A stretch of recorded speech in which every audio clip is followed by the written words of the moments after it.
This is the first in a series of videos that are meant to guide you through the reading of The Americans, Reconstruction to the 21st Century. We'll begin with the first page of the review unit. Open your textbook and find the painting showing the signing of the Constitution. This is the signing of the Constitution by Howard Chandler Christie. And we'll start by taking a look at it a little closer. This is George Washington. How do we know? Well, take out a dollar bill and that's what he looks like. The other thing is that the painter, and this is kind of important, the painter is telling us some things in this painting by the way he organizes it. Paintings, as we'll see over the course of this year, paintings are often historical documents. What he's showing us here is a whole bunch of really important people sitting around signing a piece of paper. First and foremost, take a look at Washington. See how tall he is. He's standing up straight, shoulders are back, head is up, and he's looking out. He's looking presidential. And he's important in the painting because, of course, you can see his head is above all the others. He's almost head and shoulders above all the other founding fathers. The painter is saying this guy is important. And he's also highlighting him by painting Washington in a dark suit and surrounding him with a white background. That makes him pop. That really gives him some importance in our eyes. All right, so that's a short little lecture on the importance of painting in historical documents. So first chapter, and that is Exploration in Colonial America. And in the beginning of this book, you'll see here's our guiding question for this chapter. How will the arrival of a strange people change your way of life? Section 1, America, West Africa, and Europe. All right, you're going to be reading in here all about the ancient cultures of the Americas. Native American tribes like the Iroquois and the Pueblo. The Pueblo, they come from the southwestern part of what we would call the United States region of the country. And the Iroquois were from the northeast. They actually had a very advanced civilization. You'll read all about West African societies, and that's because this is where we're going to get the slave trade. And slavery is a major theme in American history. You'll need to know all about triangular trade, the cultures of the Congo and the Benin, as well as different religions that are part of our country that aren't often talked about. And at the end, this is important, at the end you'll see all the lists of the vocabulary that's included in this section. Through every section of this textbook, you need to make note cards or a list of vocabulary that you can use to review. Moving on, the Spanish, big deal in North America because, of course, they were well set up here after Christopher Columbus arrives. And here's, of course, the man, Christopher Columbus himself. Christopher Columbus is a big deal. He was Italian. He worked for the Spanish, came over here. But what we're going to see is that the people he discovered, like the Taino, are gone. He basically wiped them out. You'll learn in this page about the Columbian Exchange. That's essentially goods moving from the New World to Europe and from Europe to the New World. Very important because trade is a huge part of our story. The Spanish Empire, this is important because this establishes a lot of the economic systems. How do you use land? How do you use labor? How do you run politics? Where does race come into all of this? And you'll learn about Hernan Cortez, who conquers the Aztecs. Also, pay close attention to the term encomienda, because the encomienda system establishes the plantation system where the slaves are going to work. We'll talk about New Mexico and New Spain. Important to know the difference between those two. Again, over here, notice there is a lot of vocabulary terms, and you need to write all of these down, and you need to keep a definition book of all of these. Early British colonies. All right, so we had in the previous chapter, chapter 1.2, Spanish. In chapter 1.3, the British. Very different part of the New World and a different culture. While the Spanish were in the south, the English and the French were in the north. And here we get the story of John Smith, a fantastic character who your book doesn't do decency to. John Smith is kind of like the Indiana Jones of the Enlightenment. This is a guy who fought in Turkey. He fought in Eastern Europe. He was taken captive in the Middle East. And then finally he ends up in the New World, where he creates the first long-standing settlement, Jamestown, named after the king.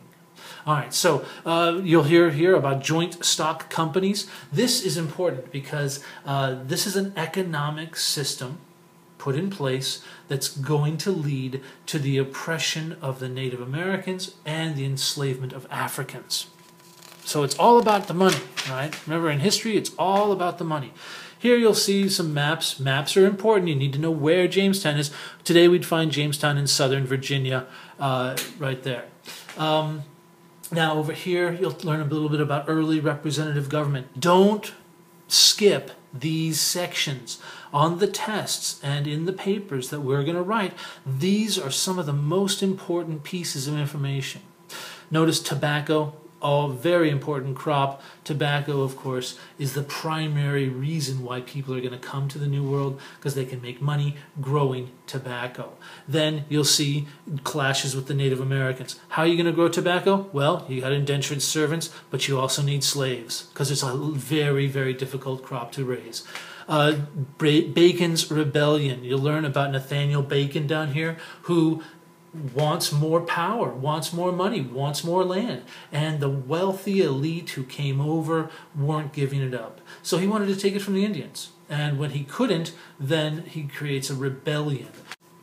Now, up north, the Puritans. This is the one we all remember because, of course, we always celebrate Thanksgiving. It's a big deal. And the Puritans are decidedly different from the Jamestown colonists. These are people who didn't come to make money. They came to make with God. And the Puritans were led by John Winthrop. All right, John Winthrop, he establishes the concept of a city upon a hill. Right? The eyes of all people are on us. And that's important because in American history, we have this idea that we are an example to the rest of the world. All right, so here you can see how the colonies begin to spread. You can see up here, Maine, huge territory, which actually belonged to Massachusetts originally, New Hampshire, Connecticut, Rhode Island.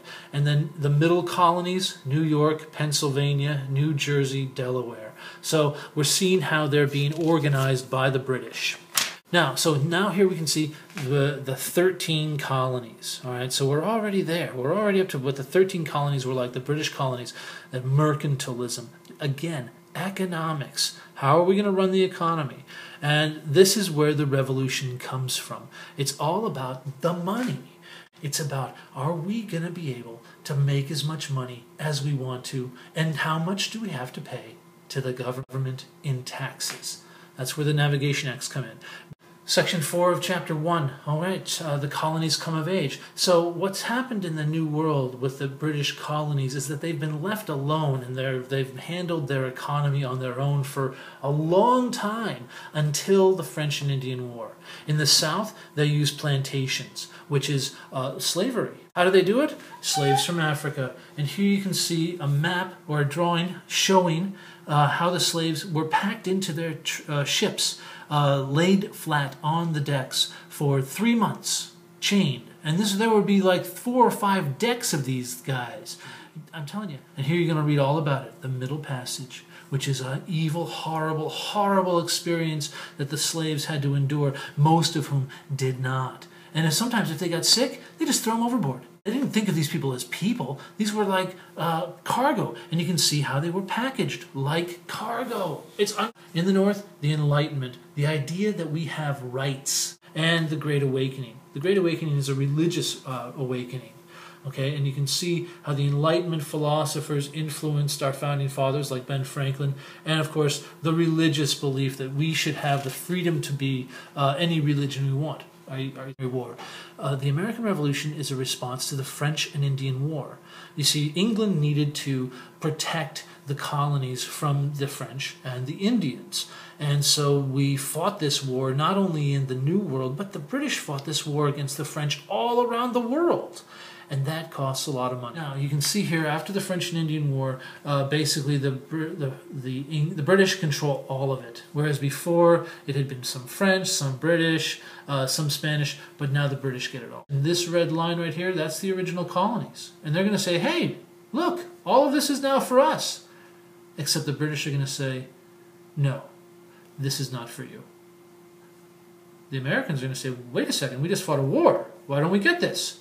The British are going to say, you can't have it. It's too expensive for us to protect you.